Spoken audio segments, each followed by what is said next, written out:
Hey everybody, welcome to the channel. So today I wanted to make a video about comet and asteroid impacts and how those compared to nuclear war. But I kept having this problem of this so-called nuclear winter and whether or not it was real. So today I decided to make a video all about that, and let's dive right in. Okay, so if you go ahead and search on YouTube nuclear winter, you're going to end up getting a whole bunch of what I would call misinformation from both sides of the topic. Now, up on the top of the screen, you can see Annie Jacobsen, who just wrote the book Nuclear War.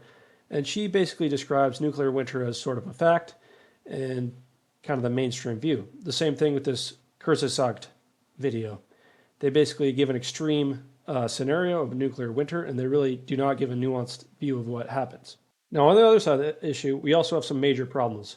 In this Neil Halloran video, he tries to fact check his arguments about nuclear winter by comparing to volcano eruptions and forest fires, but he really misses a lot of important points.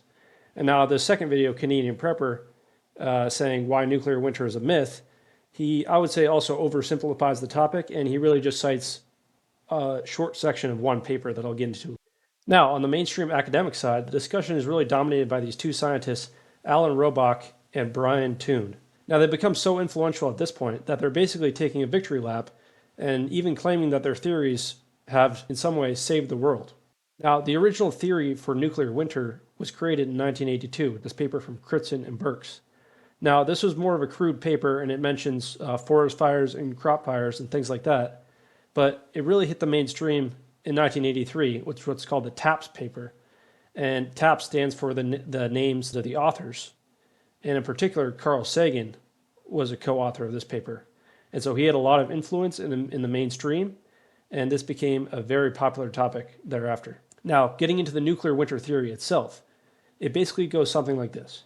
The original paper said that a nuclear war would end up having 5,000 megatons, or millions of tons of TNT equivalent, of warheads used in the battles. And around 50% of these would be targeted at dense urban areas. Okay, now the important point in this nuclear winter theory is that you need urban firestorms, because if you don't have a firestorm, then the soot will not reach the stratosphere, and it'll just come back down to the earth through rain.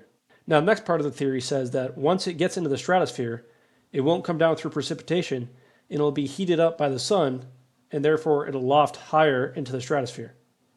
And while it's up there, it'll also be blocking out the sun onto the earth down below. And as a result of the soot absorbing radiation from the sun, the paper suggests that the earth could cool as much as 25 degrees in certain areas for several years. And the hypothesis is that this would cause a mass famine and kill potentially billions of people. Now, the first major criticism for the theory came just 2 years later in 1986, when two scientists from the National Center for Atmospheric Research, Starley Thompson and Stephen Schneider, released a study reappraising nuclear winter. Now, in their new model, which used 3D modeling instead of the 1D column that was used in the TAPS paper, they showed a major decrease in the estimated cooling. They also estimated the soot as 20, 60, or 180 teragrams instead of the 225 teragrams suggested by the TAPS paper. Now, the first thing they pointed out was large uncertainties in the amount of smoke and the blackness of the smoke that was generated in these firestorms. They also criticized the way that they modeled the smoke traveling globally and had other sharp criticisms about the model. Later, they said, "We intend to show that on scientific grounds, the global apocalyptic conclusions of the initial nuclear winter hypothesis can now be relegated to a vanishingly low level of probability." They again criticized the estimation of black smoke, saying that they overestimated by roughly a factor of 2 to 4. To conclude, they said, "Despite the continued potential for serious nuclear winter effects, there does not seem to be a real potential for human extinction, nor is there a plausible threshold for severe environmental effects." Now, also in 1986, Sagan and his co-authors decided to respond to the criticism from Thompson. His first criticism about the NCAR model was that the smoke was only inserted into the lower atmosphere, despite evidence about firestorms injecting soot into the stratosphere. Now, he also referenced another model from Los Alamos National Labs, which showed temperature declines greater than 15 degrees Celsius 1 week after a July war. He also backtracked slightly by talking about crop yields and saying that even small changes in the climate can have massive effects on crop yield.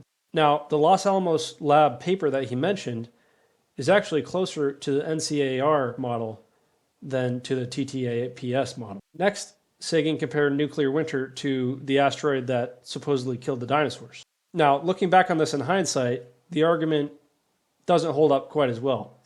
We now estimate that the Chicxulub impact was 72 teratons of TNT. So that's about 72,000 megatons, which is totally incomparable to any nuclear war.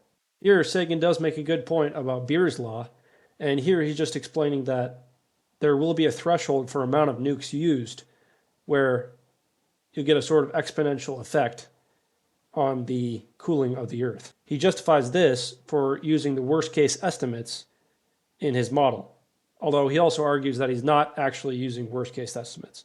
Now, Thompson and Schneider got a chance to respond in the same article, and they basically stuck to their guns.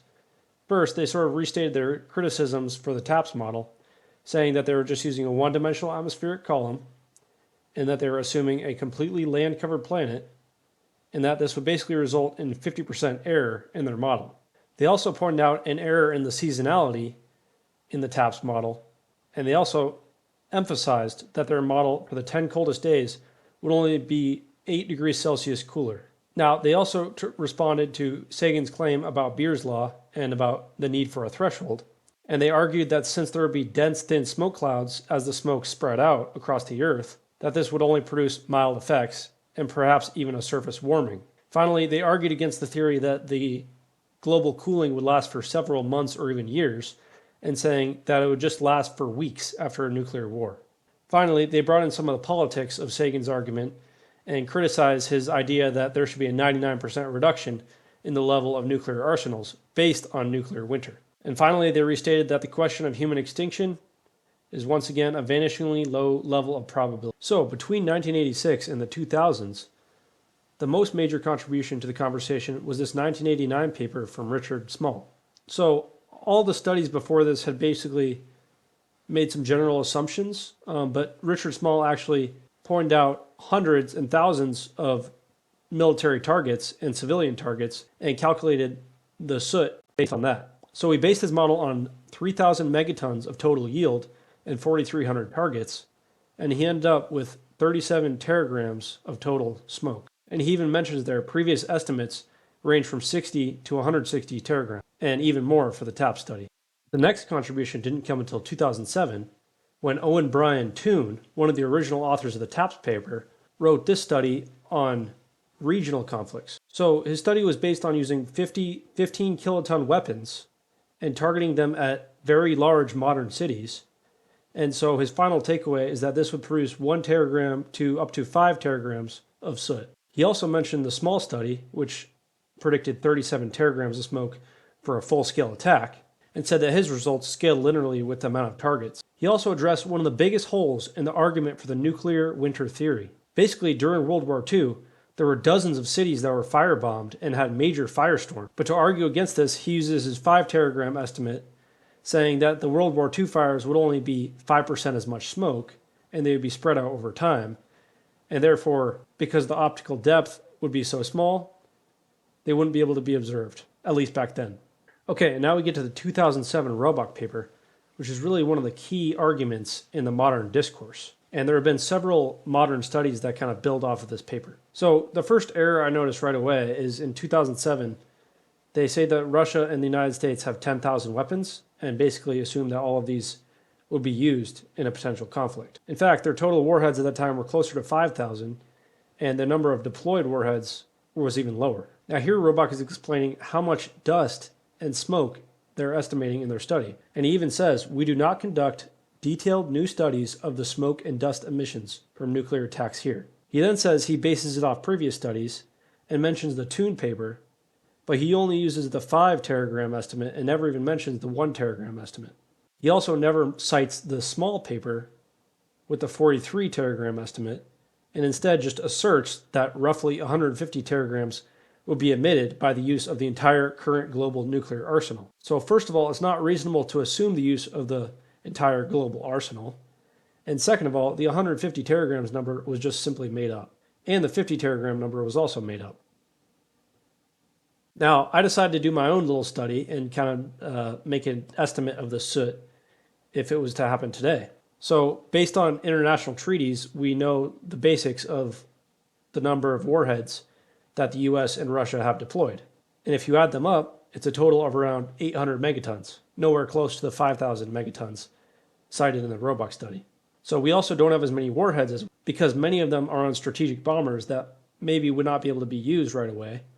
I estimate that there will only be 2,500 targets. And now because of this, I estimate the soot at around 20 to 25 teragrams, mostly based on the small study. Okay, and here's Robock's final estimates for what 5 teragrams, 50 teragrams, and 150 teragrams would do to global temperature. And so if we were using 20 teragrams, I basically put it in the middle between 5 teragrams and 50 teragrams, and I get something like this. So maybe a few months out of the year, you get a couple degrees below temperature. But again, this is using Robock's model. If we go back to the original Thomson model, then this is only going to have a tiny dip in the first month, essentially. It won't even be a global catastrophe, and it has no chance of making humans go extinct. Now, getting onto the famine topic. So today, even if we had a major decrease in crop yields, it wouldn't necessarily mean a famine. So an interesting thing is that almost half of our corn is basically just used for biofuel in ethanol production, which we use in gasoline. And then we also apparently feed 36% of our crops to livestock, so that could be eaten by humans instead. And then we also export a lot of food. And of course, you know, the modern American diet, we waste a lot of food and we eat a lot of extra food. All right, guys, so I hope you liked that deep dive into the science behind the so-called nuclear winter. And I really encourage you to come up with your own conclusions. But for me, I basically concluded that nuclear winter is a psyop from Carl Sagan and that there would be some climate effects from a nuclear war. But the major problem is that your cities will be blown up. And as far as global effects, I'm really not convinced. I really need to see more evidence. So with that being said, thanks for watching and have a great day.